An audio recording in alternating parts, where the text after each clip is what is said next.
Siskel and Ebert review Tom Cruise and Nicole Kidman as love-struck immigrants in Far and Away. Sigourney Weaver is held prisoner on a dangerous planet in Alien 3. And Whoopi Goldberg hides out in a convent in Sister Act.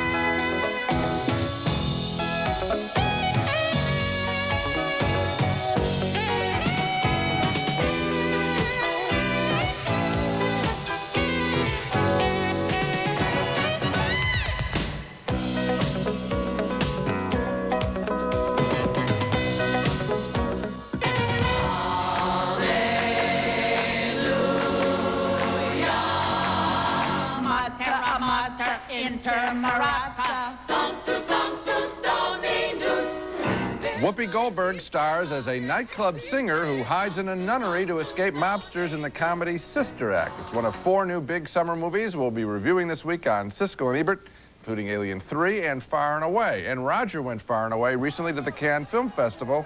He'll have a special report. I'm Gene Siskel of the Chicago Tribune.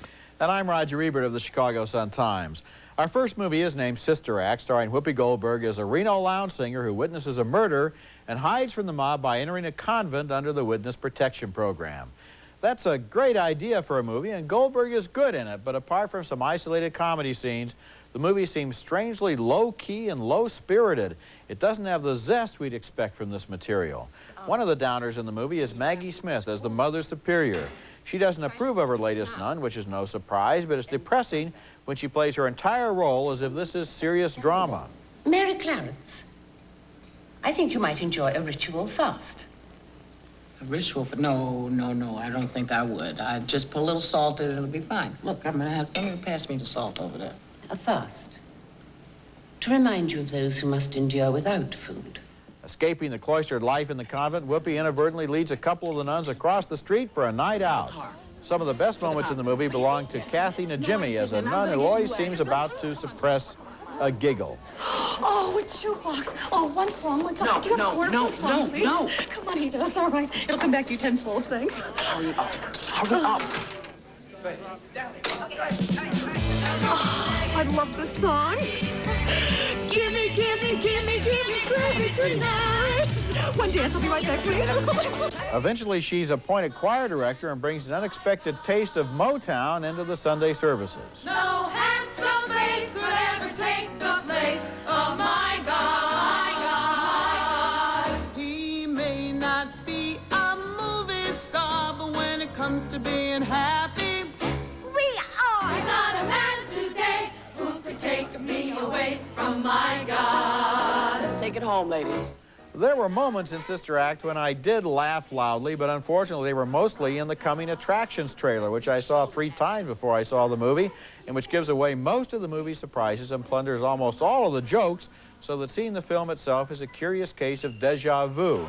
But at least the trailer was put together with high energy and zeal. The movie itself seems slower and less high-spirited, and the director, Emile Ardolino, has no apparent style at all, either visual or comedic. The movie feels as if it were directed out of a textbook, and when Whoopi gets a laugh, it's because of the dialogue and because of her performance, with no thanks to the lackluster filmmaking. You know, I would say I wouldn't fault the director as much as I'd fault the writing here, because my take on the picture was there isn't a scene in this movie that isn't what I would have expected if you told me the plot.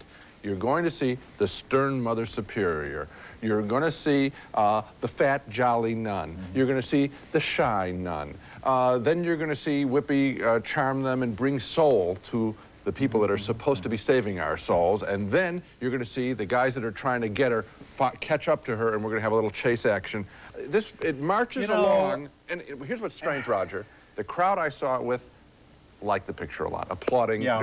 but I thought it was so flimsy. I felt bad that I wasn't enjoying it, but it was so flimsy. You know, the problem with a screenplay like this is that in Hollywood, they have basic formulas. You bet. They pass them out, they Xerox them, they teach them in screenwriting school. You find out exactly where you're supposed to be at the 30-minute mark, at the 60-minute mark.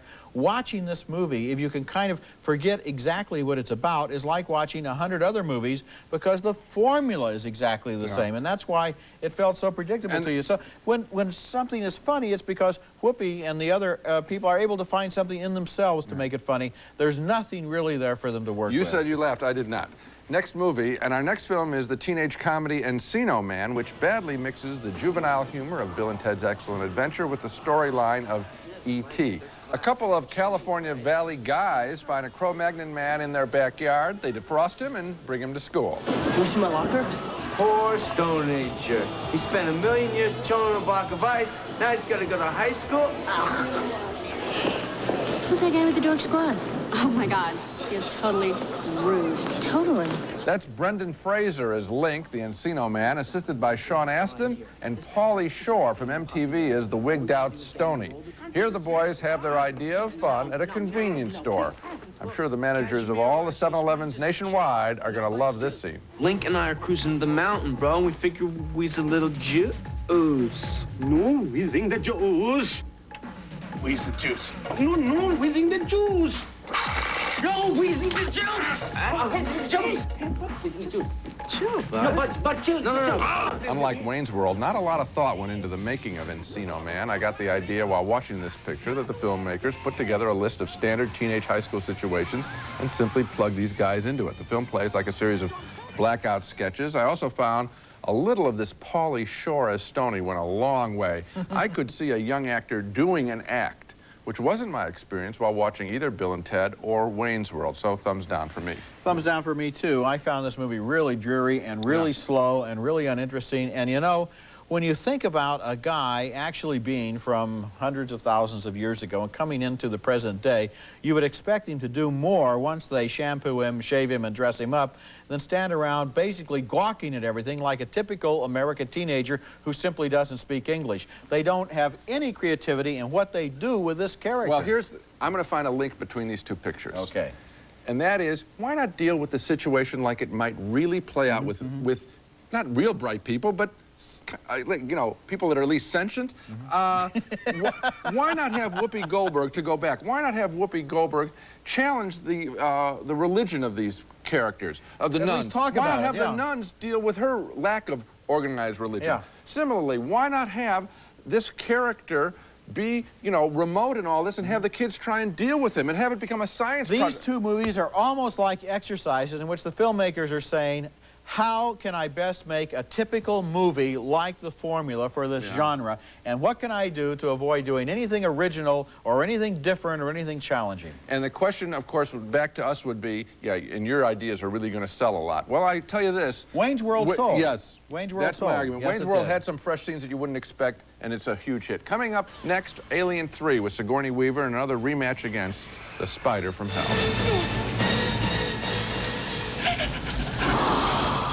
No way to escape. With the arrival of the next supply ship, the company would eliminate. This is a maximum security prison, and you have no weapons of any kind? Sigourney Weaver has just crash-landed on a prison planet in Alien 3, the third and least exciting, but in some ways the most interesting movie about that plague of spider-like monsters from outer space. Weaver's lifeboat has brought her to a shabby, dreary planet inhabited mostly by sex offenders, and she suspects there may have been a stowaway on her craft, another one of those loathsome, slimy creatures who have been crawling into her nightmares ever since the first Alien in 1979. What happened?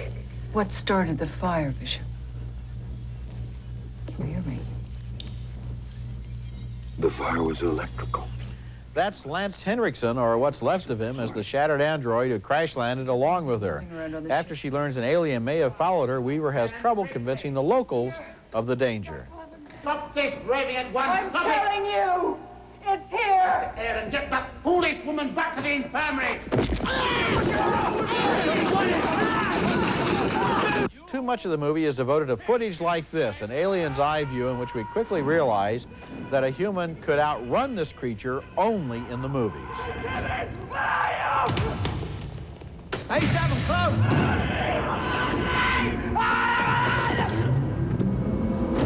Over in the east wing! Don't be 7, safe! Alien 3 is probably going to be a disappointment to most of the fans of the first 2 movies because it's dark, depressing, grungy, and lacking in the kind of high-tension action that closed the first and especially the second movie. But there are interesting elements here, especially the art direction, which creates this prison world in shades of rust and mold and despair. It's a great movie to look at, but the chase scenes at the end are drawn out and repetitious, and so I have to give it a thumbs down. This is probably the best-looking bad movie I've seen in a while. Yeah, I had exactly the same reaction, too. I thought she did a real good job playing this character again the third time, and she makes her character interesting a third time. But I didn't think there was anything supporting her except maybe the look of the picture. The monster didn't show me any new tricks, and I felt, as you said, that I was really watching just a monster loose in the house movie, and I got tired of it at the end. You know, I looked at Aliens, the second movie, on Laserdisc not very long ago. The end of that movie really winds up with a lot of tension. She has to go back into that space area station to try to rescue the little girl from the monster, and there's a lot of devious stuff going on. Remember when the monster figures out how to run the elevator? That was a great moment in that movie. Well, and in this film, it's just chase. They run around and around, and the monster runs around after them, and it goes on, and that's it. That's it. Coming up next, Tom Cruise and Nicole Kidman co-star in Ron Howard's Irish epic, Far and Away. Never seen anything like you in all my living life.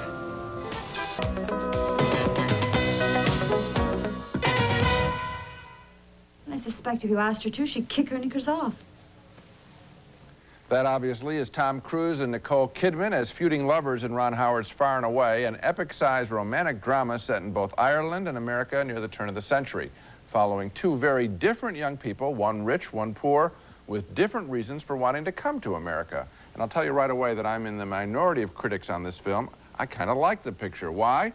The stunning physical landscape and the performance of Cruise, and especially Kidman. He plays a working-class lad whose home is burned down by agents of Kidman's wealthy father, and Cruise surprises her on her father's estate. Father!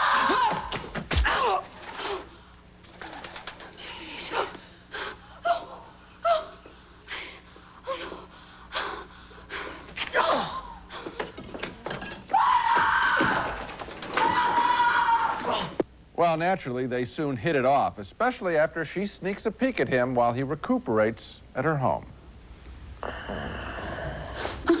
They both go to America, she to escape an arranged marriage, he to seek his fortune. He soon becomes a boxer, and she thinks he's just paid beef. Pickle you like a piece of pork. We're just using you. Said that's enough.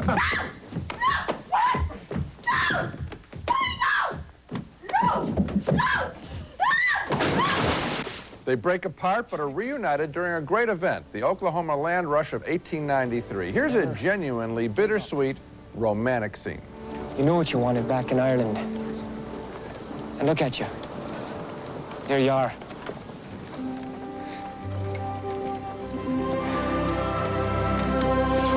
You're a corker, Shannon. What a corker you are. I like them together. I did even in Days of Thunder. Now, Tom Cruise's talent is often noted, but I'd like to put in a word for Nicole Kidman here. She plays characters that could easily be silly, just the attachment. But in her every picture, from the thriller Dead Calm to Far and Away, she displays some real grit, a reserve, a confidence that makes her more than an extension of the man she's drawn to. In fact, I'd argue that she's the real prize in her films, even when she is appearing with Tom Cruise. Far and Away looks great, shot on 65mm film. A big problem, however, is its unrelenting Irish stereotypes of drinking and fighting.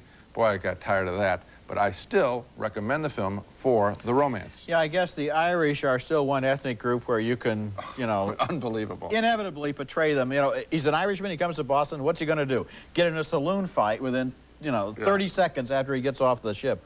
I agree with you that this is a great-looking movie. You know, it might almost be worth looking at. I think so. Just for the scenery. But that's the only reason that I would go to see it, didn't find it because, romantic? I thought the story was really cornball. These people are simple-minded, so simple-minded, they don't even realize that they come not only from two different classes, but two different religions. In Ireland in that time, he would have been a Catholic, she would definitely have been a Protestant. That would have been probably the most important issue in their lives. This movie never brings it up because it doesn't want to get involved in the real world. It's just kind of like he's going to find Cinderella and they'll go off to the new world together and live happily ever after without ever talking about anything of substance in the entire film. I agree with you that if they had, because that's the complaint I'm using to much lesser movies earlier in the show, so I'm not going to say that this film doesn't commit the same sin, but at the same time, I'm just talking about the level of interaction between the two of them. You didn't find them romantic. Here's the thing. Now, this movie looks as good as one of the great David lean 70mm pictures like Ryan's Daughter, like Lawrence of Arabia.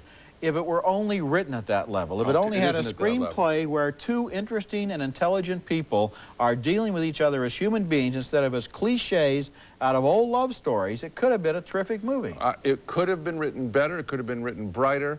I think the romance is there. I think there's a strength of character in her in particular that I found appealing. Okay, when we come back, a special report from this year's Cannes Film Festival, which premiered a lot of films that we're going to be seeing this summer and autumn. There's two ways you can go on this job. My way or the highway. Which is not only a festival, but also the world's largest motion picture trade fair, with thousands of people buying and selling the rights to movies that they hope are going to make them rich. The official image of the festival is of mobs of fans cheering their favorite stars, and there were a lot of stars to cheer, including Sharon Stone, Michael Douglas, Tom Cruise, and Nicole Kidman. But directors can be stars too, and the veteran filmmaker Robert Altman got the festival's only standing ovation as he was named Best Director for The Player. John Turturro, who won the Best Actor award here last year for Barton Fink, was back as a director and an actor this year and won the Camera d'Or as the Best First-Time Filmmaker for his movie Mac, the story of his father and uncles and their construction business. How did Levitt build Levittown? Lazar, the Milstein brothers. Yeah, but those guys got money. They had money. Money. He didn't got no money. Guys didn't have money. They made money. Rome wasn't built in a day. Two brothers and a sheep. A she-wolf. And the Palme d'Or for Best Film went to another film about somebody's parents. That was Best Intentions, based on a screenplay by the legendary Ingmar Bergman about his mother and father, directed by Sweden's Billy August. Among other good or interesting films this year were Bob Roberts, about a demagogic political candidate, played by Tim Robbins, who also wrote and directed the film.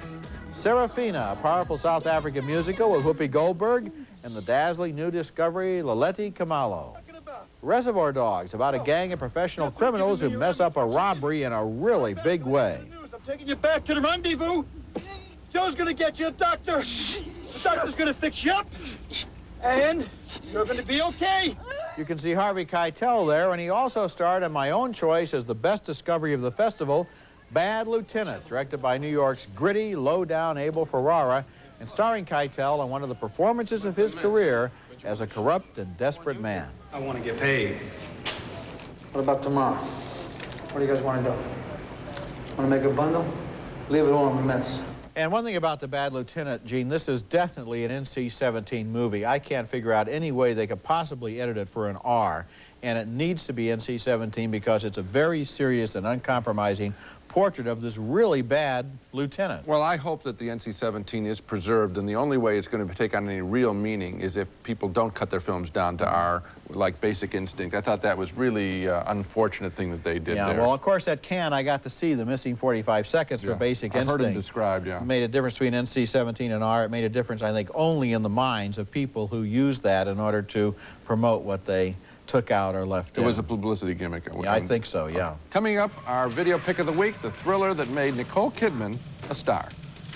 Dieters have different needs, so Accutrip... In America, Nicole Kidman is probably best known as Tom Cruise's wife, but in movie circles, she's first thought of as Tom Cruise's wife. Just kidding. She's also known as the stalked woman in Dead Calm, a terrific 1989 thriller set on an open sea with just 3 characters, Kidman, her husband, and a killer from another boat who simply won't die.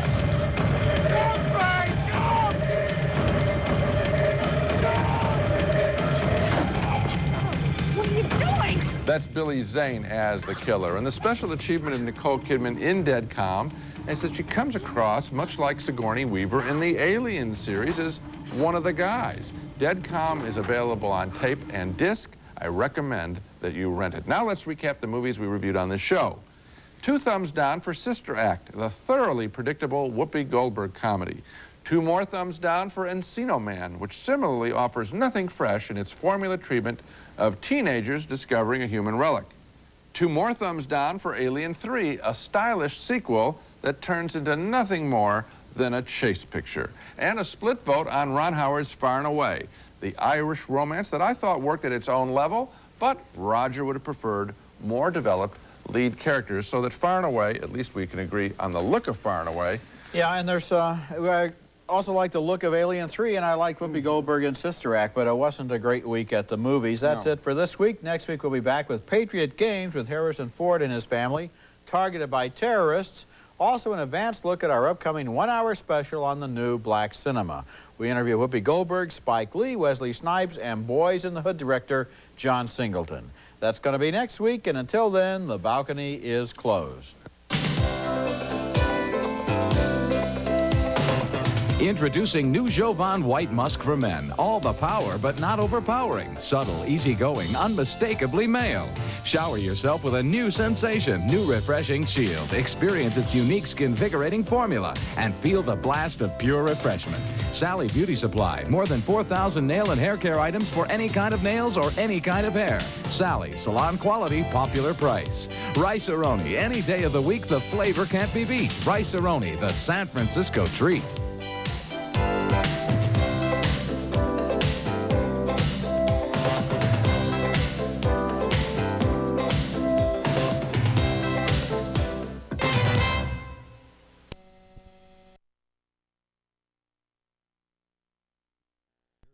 '23 Montrose Avenue, Rutherford, and on Long Island at the Supreme Court Building, Mineola, and 255 Executive Drive, Plainview.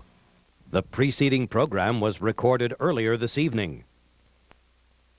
Nicolas Cage is like totally out of control and like totally in love with a valley girl. Today at 5 on Channel 11.